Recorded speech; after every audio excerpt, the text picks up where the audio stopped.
A new CBS News Battleground Tracker poll shows Donald Trump is back in the lead this morning in all three early voting states. Senator Ted Cruz is second in Iowa. Cruz scores highest when Iowa Republicans are asked who is ready to be commander-in-chief. He earned 67%. Senator Marco Rubio is next at 51%. 49% say Donald Trump. Political strategist Karl Rove led both of President George W. Bush's White House bids. He is looking deeper into history to a possible guide for today's candidates. His new book is The Triumph of William McKinley, Why the Election of 1896 Still Matters. It is published by Simon & Schuster, a division of CBS. Karl Rove, welcome.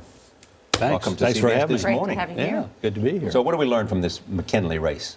Well, American politics in the 24 years leading up to the 1896 election looks like politics today. The political system is broken. We have divided government. We have 5 presidential elections in a row in which nobody gets 50% of the vote. We have acrimony in Congress that makes today look like kids' play. And we have divided government. The Republicans during a 24-year period control the White House, the House, and the Senate for 2 years. Democrats for 2 years. The other 20 years divided government. We have an economy that's rapidly changing, disruptive new technologies, changing demography in the country, and the whole political system is broken. And along comes William McKinley, and in the 1896 election, we have a realignment of the American political process, and for the next 36 years, the Republicans dominate the scene. And it's one of the great elections in American history, but we don't talk about much about it. And we certainly don't talk about the prime actor in the drama, William McKinley. Just to underscore what you just said, Republicans have lost the popular vote in 5 of the past 6 presidential elections. What is it that McKinley did differently to change the Republican base? Who did he reach out to? Well, he modernizes the Republican Party. It's a white Anglo-Saxon party in the North, and in the South, the votes of white and black Republicans are being extinguished by violence and fraud by the Democrats. And he realizes this can't continue. And so what he does is he reaches out to the new changing demography of America. It's the first Republican president to be endorsed by a leader of the Catholic hierarchy.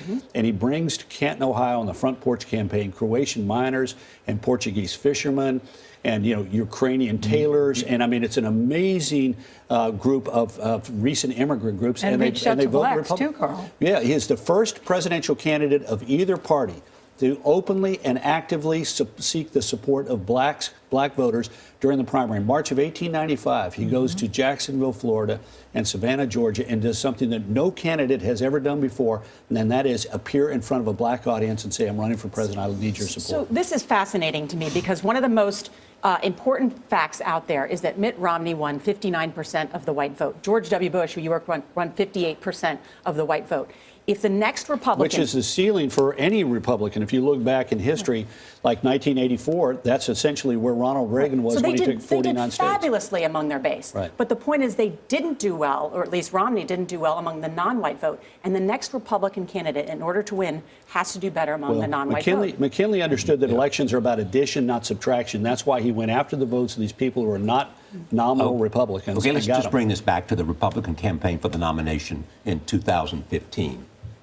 If you watch that debate going on in the Republican Party, is anybody reaching out to new demographics? Is anybody reaching out? Sure. There are lots of candidates who've got the capacity in a general election to do well among Latinos, to do well among African Americans, to do well among younger voters. Well, take a look at them. You got Bush and Rubio, who will do. The polling already shows do particularly well among them. You look at the younger candidates, whether it is Rubio or to some degree Cruz and to some degree Kasich and some degree Christie, who could do well among millennials. Remember, the group in the electorate that moved most from Obama in 08 to not Obama in 12, moved against him, were people aged 18 to 29, more than any other age. But did they move for Romney? No, they're not for Romney, exactly. but we saw movement, though. Yeah, look, right. we're not Obama got less of them, but Romney didn't pick them up. Think about this. Republicans lose Florida by 0.7%.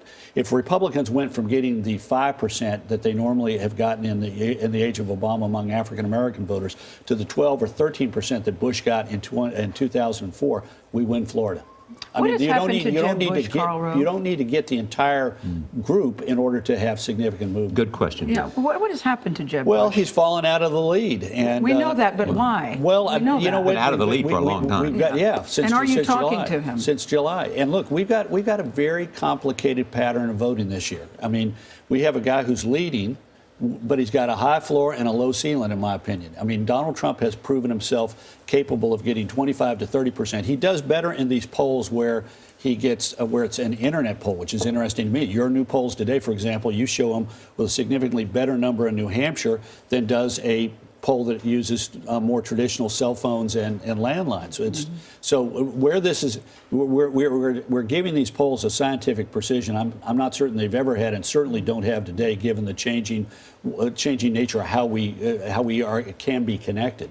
But the fact of the matter is that he has shown himself an ability to get a big glop of the Republican primary voters, but he can't consolidate above that. And increasingly, it looks like that if you're not a Trump voter now, you're not necessarily a Trump voter later. Has Karl, he reached out to you? control- Has Jeb Bush reached out to you? Look, my attitude is I'm not helping anybody formally, but my attitude is I'm happy to talk to anybody who wants to pick up the phone and talk to a guy who's been through it a couple of times and has some old-fashioned views about it, and that happens. But I'm going to take that as a Karl, yes. you still Rove. control, in many ways, millions of dollars with Crossroads, a super PAC.